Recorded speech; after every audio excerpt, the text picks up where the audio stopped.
नमस्ते, Vande Mataram. Revolution India channel पर आप सबका हार्दिक स्वागत, अभिनंदन। दर्शकों, जैसे कि मैं हर बार आप सब लोगों से एक वायदा करता हूं, किसी ना किसी एक ऐसी हस्ती से, शख्सियत से आप सबको रूबरू कराऊंगा। और आज खुद रिवॉल्यूशन इंडिया गौरवान्वित महसूस करता है जब इस प्रकार की पर्सनैलिटी हमारे साथ होती हैं। डॉक्टर आर के Singh, commerce department, Delhi school of economics, Delhi university. श्रीमान महोदय जी, आपका हार्दिक स्वागत, अभिनंदन रिवॉल्यूशन इंडिया चैनल पर। धन्यवाद। डॉक्टर साहब, आज आप चौधरी रणवीर सिंह विश्वविद्यालय में मौजूद हैं। शोध विषय पर किस प्रकार से शोध किया जाए उस विषय की आपकी कार्यशाला चल रही है, उसमें बतौर प्रवक्ता के रूप में आप आए हैं। तो डॉक्टर साहब, आज का क्या कार्यक्रम है? जो शोध और ख़ासकर जो सोशल साइंसेज में जो शोध है वो इस समय बहुत ही नाजुक दौर से गुज़र रहा है। जो वैश्विक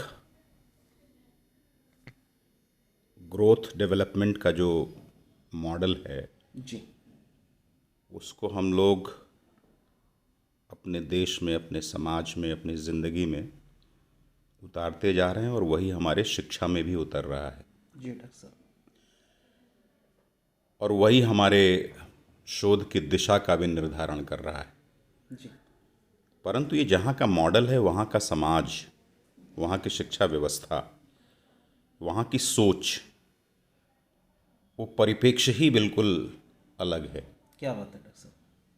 अब अगर उसको बिना उसमें माकूल समसामयिक परिवर्तन किए, अगर एज सच, जिसको अंग्रेजी में कहते हैं लॉक स्टॉक बैरल, जी, अगर उसको हम अपना लेंगे तो हमारा शोध होता हुआ तो नज़र आएगा, एक क्रियाकलाप की तरह नज़र आएगा, क्या बात है। परंतु वो हमारे जीवन का हिस्सा नहीं बनेगा। जी डॉक्टर साहब। और उस शोध से निकले हुए परिणाम जी, हमारे समाज को, हमारे शिक्षा को, जी, हमारे देश की व्यवस्था को दिशा नहीं दे पाएंगे। क्या बात है डॉक्टर साहब। इन्हीं विषयों पे मैं आज यहाँ पे जो पार्टिसिपेंट्स उनसे चर्चा करूँगा। जी, डॉक्टर आर के सिंह जी, आप पूर्वी उत्तर प्रदेश से हैं और ग्रामीण परिवेश से आप निकले हुए हैं। जो दर्शक आज इस इंटरव्यू को देखेंगे, जो बार बार ग्रामीण परिवेश का कमियों का रोना रोते हैं कि परिस्थितियां ऐसी थी, हम कुछ नहीं कर पाए, उन लोगों को जानना चाहिए कि किस प्रकार डॉक्टर आर के सिंह जी ने की जो शैक्षणिक यात्रा है गांव के परिवेश से और अब तक की जो यात्रा है, उसके बारे में बताइए डॉक्टर साहब। मैं बहुत ही छोटे से गांव का हूँ। जी, पूर्वी उत्तर प्रदेश में एक ज़िला है देवरिया। कम लोग वाकिफ़ हैं, गोरखपुर से ज़्यादा लोग वाकिफ़ हैं। जी डॉक्टर साहब। तो ये गोरखपुर कमिश्नरी में मेरा गांव है। और प्रारंभिक शिक्षा स्कूल तक, 12वीं तक मैंने गांव से की। और उसके बाद इलाहाबाद विश्वविद्यालय चला गया अपना ग्रेजुएशन करने, और फिर दिल्ली विश्वविद्यालय आ गया पोस्ट ग्रेजुएशन करने, और दिल्ली में ही रह गया। जी, ऐसा नहीं है कि गांव में पैदा होना या गांव में रहना या गांव में पढ़ना जी, किसी तरीके से आपको, आपकी प्रगति में बाधक है। जी डॉक्टर साहब। आवश्यकता है कि जिस भी परिवेश में हम रहें, वहाँ के कॉन्टेक्स्ट से, वहाँ के परिस्थितियों से जी डॉक्टर साहब। अपने आप को जोड़ें, तादाद में स्थापित कर पाएँ। क्या बात है। मैं विज्ञान का विद्यार्थी रहा 12वीं तक। जी डॉक्टर साहब। और जिस समय हम लोग पढ़ते थे उस समय विज्ञान को ऊपर रखा जाता था, उसके नीचे कॉमर्स था और सबसे नीचे आर्ट्स। जी, पर जो रुझान मेरा था वो ज़्यादातर ह्यूमैनिटीज़ और सोशल साइंस की तरफ था। क्या बात है। और साहित्य पढ़ने में मुझे बड़ा आनंद आता था। क्या बात है डॉक्टर साहब। पर जो हमारे अध्यापक थे वो कहते भाई अगर साहित्य पढ़ोगे तो विज्ञान का क्या होगा। और पूरा फोकस जो है वो मार्क्स पे जी, उस समय भी था और अभी भी है। जी डॉक्टर साहब। पर उस मार्क्स के लेने के प्रक्रिया में कहीं कहीं ऐसा लगता है कि विद्यार्थी खो जाता है। तो मैं भी शायद थोड़े दिनों तक खो गया था। जी, जी, पर जॉब में आने के बाद मुझे लगा कि अगर उन चीज़ों को मैं रिटेन कर पाया तो मैं एक बेहतर विद्यार्थी बन पाऊंगा वाणिज्य का, जी ह्यूमन रिसोर्स मैनेजमेंट का। और अभी मुझे लगता है कि जो मेरा जो साहित्य का अध्ययन था स्कूल, ग्रेजुएशन, पोस्ट ग्रेजुएशन या आज भी, जी जी जी वो मुझे बहुत मदद करता है अपने विषय को समझने में, जी डॉक्टर साहब। क्योंकि वो हमको एक भाव देता है, इमोशंस हमारे में इन्वोक करता है। जी जी और इमोशन से कनेक्ट होने के नाते विज्ञान या अन्य विषयों की भी समझ बेहतर होती है। तो मुझे ऐसा लगता है कि जो गांव के परिवेश का व्यक्ति है जी उसको प्राइमरली जो है वो भावुक होता है, जी जी इमोशन के साथ वो बड़ा होता है। जी जी तो उसका ये जो पक्ष है भाव प्रधानता, जी जी जी ये उसको जिंदगी जीने में और उसकी जीवन शैली को बेहतर करने में हमेशा सहायक रहा है। जी डॉक्टर तो गांव के लोग प्रगति करें अगर वो ठाने तो जी। वो ज़्यादा आसान है बजाय अन्य लोगों के। क्या बात है डॉक्टर साहब, जो आपने अभी लास्ट जो वाक्य कहा है उसमें भी साहित्य झलकता है। तो हम कुछ दो लाइनें जो आपके साहित्य के इस समय तक का अनुभव रहा है जो इंस्पायरेशनल हो युवाओं के लिए, दो लाइनें अपने शब्दों में। मुझे जयशंकर प्रसाद जी की एक लाइन याद है। जी प्रसाद साहब आप जानते हैं बहुत बड़े साहित्यकार रहे, जी, जी। बनारस के रहे, और वो पंसारी थे।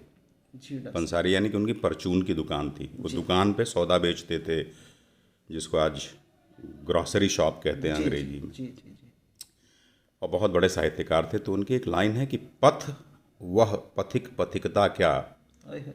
पथ वह पथिक पथिकता क्या, बिखरे जिसमें शूल न हो, नाविक की कुशल परीक्षा क्या, जब धाराएं प्रतिकूल न हो। क्या बात है डॉक्टर साहब, कमाल।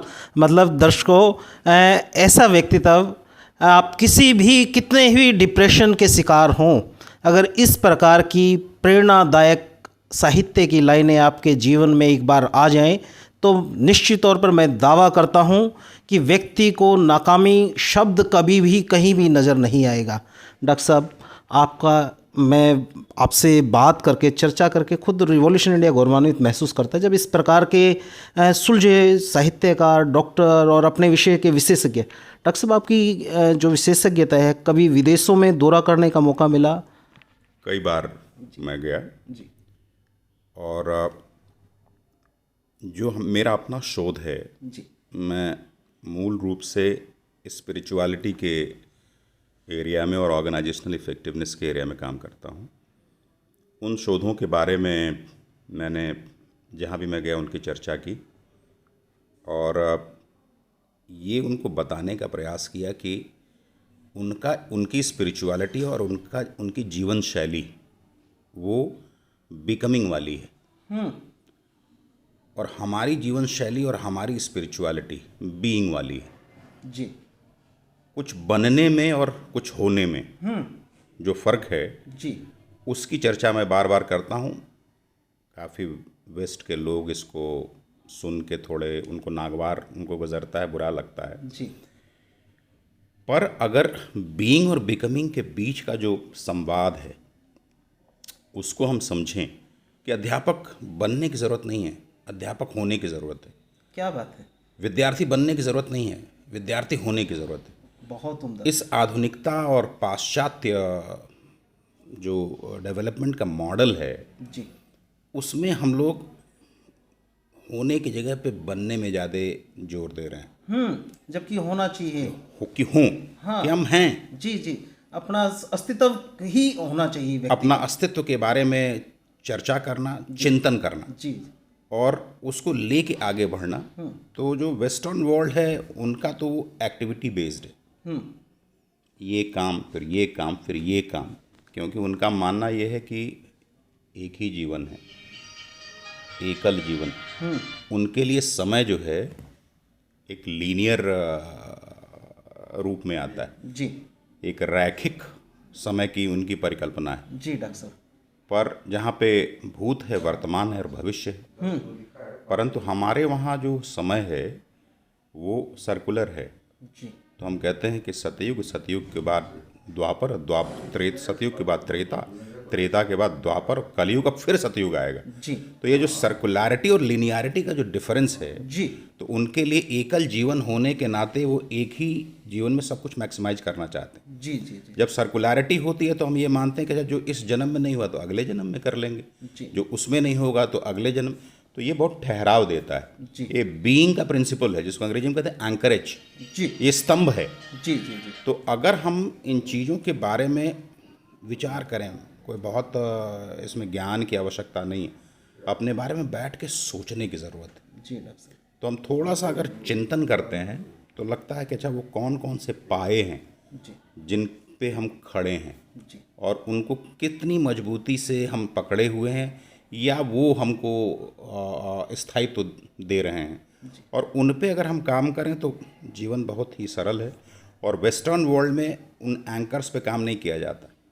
वो ये देखा जाता है कि अभी क्या चल रहा है, बाजार क्या कह रहा है, तो वो बाजार उनके समाज को निर्धारित करता है। धीरे धीरे यही बाजार हमारे समाज को भी निर्धारित कर रहा है। जी एक समय था जबकि बाजार और समाज दोनों अलग अलग थे, और बाजार समाज को कुछ सप्लाई करने के लिए, कुछ उसकी पूर्ति करने का एक साधन मात्र था। जी परंतु आज के समय में मोबाइल फ़ोन ने वो बाज़ार को 24 घंटे समाज के पॉकेट में रख दिया है। और समाज ही बाजार बन गया। समाज ही बाज़ार बन गया और समाज का निर्धारण वो बाज़ार कर रहा है।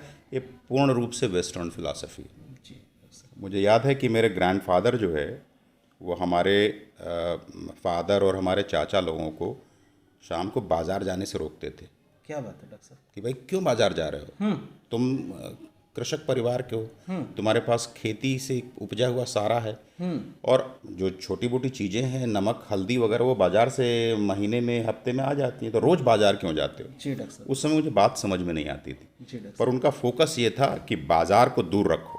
अगर ये बाज़ार तुम्हारे जिंदगी में, परिवार में, समाज में घुसेगा, जी तो ये एक नए समाज की रचना करेगा जिसमें कि हम खो जाएंगे। खो जाएंगे। तो उसी समंदर में मुझे लगता है कि आज हम खो रहे हैं वो मॉडल जो कि वेस्ट ने दिया है। तो इस पे थोड़ा सा विचार करने की ज़रूरत है, और मैं जहाँ जाता हूँ इसके बारे में थोड़ी सी चर्चा करता हूँ।